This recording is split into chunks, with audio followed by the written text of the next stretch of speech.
From Illinois Public Media News, this is 217 Today. I'm Kimberly Schofield. It's Monday, January 12th. Coming up, the president of the University of Illinois system is stepping down once his contract expires next year. We'll bring you a conversation with Tim Killeen about why he's leaving and his plans for the future. But first, these headlines. Illinois could lose $1 billion in federal funding for childcare and other social services. And Attorney General Kwame Raoul is once again in court with 4 other Democratic-led states trying to fight the latest funding freeze. Mawa Iqbal reports. The U.S. Department of Health and Human Services says Illinois is fraudulently using federal money to provide childcare to non-citizens.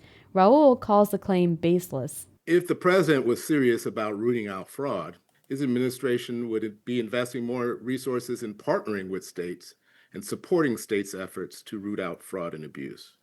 But the real motivation behind this action is to punish Democrat-led states. HHS also wants the state to turn over documents that include residents' personal information. I'm Mawa Iqbal. Champaign-Urbana residents joined a nationwide movement yesterday to call out recent shootings by federal immigration officers. IPM's Emily Hayes has more. There's some markers. Around 200 drivers decorate their cars outside the Lincoln Square Mall in Urbana. They're preparing to drive in a caravan together to Champaign as a form of protest. Liz Steinmaro is a member of one of the organizing groups, Indivisible. She says it was terrifying to watch the video of ICE agents shooting Renee Good in Minneapolis last week. People that normally would just not get involved in politics are coming out because this is just such a moment. This is just a horrible moment, and we're going to respond. We're not going to let this happen. She says political science research is clear. If a certain percentage of citizens stay engaged, they can overturn an autocracy, like what she sees in the Trump administration. I'm Emily Hayes with IPM News. Between University Avenue and Main Street in Champaign, Chestnut Street bears the name Honorary Brandon Hardway Drive. The street honors a beloved community member and former manager of Poor Brothers Taproom. IPM Student Newsroom's Juliana Means has more. Born and raised in Champaign, Brandon Hardway was most known for his friendly personality and being the face of Poor Brothers. He was fatally shot outside of Poor Brothers in 2024. Brandon's wife, Erin Hardway, says he was a selfless and generous person. She started a project where she created rubber bracelets with the message, "Love like Brandon," to hand out to community members. He loved you hard. If you're one of his people, you were in his life for forever. He was funny, very outgoing. He made friends everywhere. And he touched lives that I didn't even know about. One of Brandon's best friends, Kyle Richards, says the bracelets represent who Brandon was. He was a person that loved real big and loved everybody. He didn't take any injustice. No racism or sexism or anything like that was welcome in the bar while he was there. Erin Hardway says she made the effort to dedicate the street to Brandon as a way to keep his memory alive. I'm Juliana Means, IPM News. You can find more stories about Champaign's honorary streets at ipmnewsroom.org. Coming up, a conversation with the president of the University of Illinois system, who is stepping down once his contract expires next year. That story is coming up, but first, meteorologist Andrew Pritchard with your forecast. I'm meteorologist Andrew Pritchard with your IPM News forecast for Champaign-Urbana. Your forecast for today, mostly sunny with a high of 45 degrees and a southwest wind 5 to 15 miles per hour. Tonight, partly cloudy with a low of 32 degrees and a southwest wind 5 to 10 miles per hour. Tomorrow, mostly cloudy with a high of 50 degrees and a southwest wind 10 to 15 miles per hour. Tomorrow night, mostly cloudy with a low of 30 degrees, a west wind 10 to 15 miles per hour. And for Wednesday, cloudy and blustery with a chance of rain or snow showers and a high of 37 degrees, with a northwest wind 15 to 25 miles per hour. Next time on the 21st show, from Chief Illiniwek to high school gyms, Native American mascots remain a flashpoint in American sports.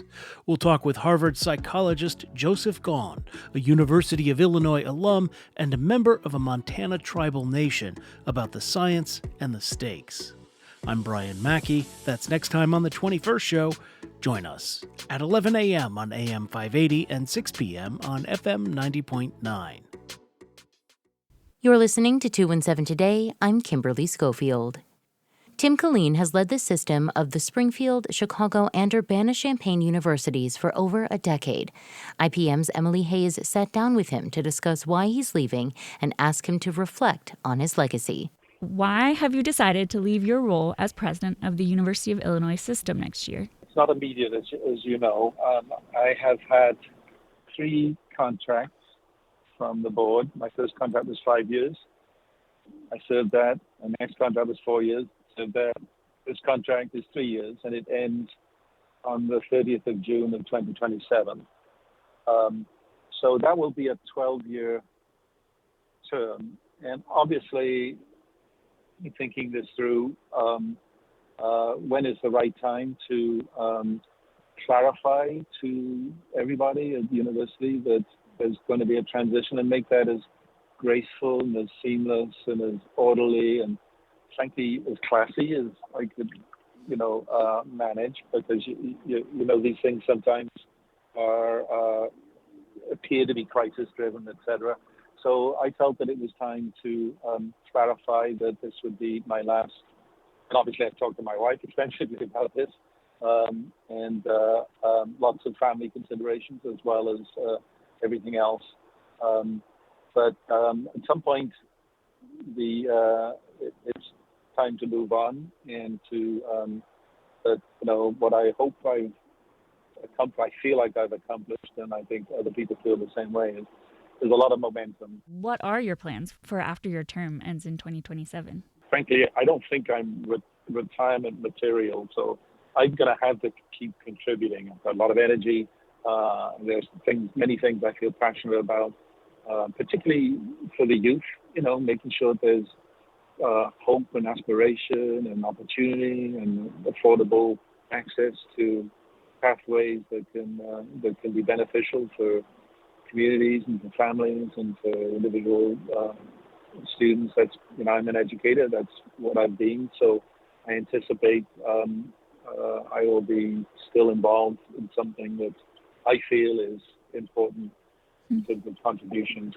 Now, it may not be in the leadership of a massive, multi-billion-dollar entity like this, but it will be something that I think, and I'm obviously thinking that through. But there'll be time for that as well. Yeah. So I don't have a very clear answer to that. There's nothing I'm leaving this for. This has been a great honor to be in this job. Enrollment in the U of I system has grown since you took office in 2015, including of underrepresented minority students. You also led the system through the COVID-19 pandemic. And I just wanted you to pick one pet project that describes your approach as president. The fact that we have worked together as a team to create avenues and pathways to world-class educational opportunities at an affordable price with access. And the growth in enrollment is a signal that that's worked well. We've kept our costs down. And that has not been easy, as you might imagine. We've had budget impasses, we've had all kinds of things, but we have made inroads in giving more than 100,000 students now have access to this kind of high caliber world-class educational outcomes, and they graduate and they go on to raise families and have jobs, and so it's a major contribution. So the Board of Trustees will begin searching soon for the new U of I system president. Do you have any hopes or aspirations for your successor or qualities that you think will help them succeed? It's just a complex job, and there are days when it's a hard job, but very meaningful. It's never boring. I really feel that the new leader should be what I would like to call a servant leader, somebody who's committed to the essential mission that we exemplify. We call it shorthand the land grant mission, but lifting society, serving society at scale, creating new knowledge, disseminating new knowledge in ways that are authentic and important and, with excellence. All right. Thank you. I've been speaking with University of Illinois System President Tim Killeen. Thank you for talking with me. That's it for today. 217 Today is produced by Kimberly Schofield. Reporting today contributed by Mawa Iqbal, Emily Hayes, and Juliana Means. Music by the Kilbourne Alley Blues Band. Reginald Hardwick is our news director. I'm Kimberly Schofield. 217 Today is a production of Illinois Public Media. Thanks for listening, stay safe, and we'll talk to you again tomorrow.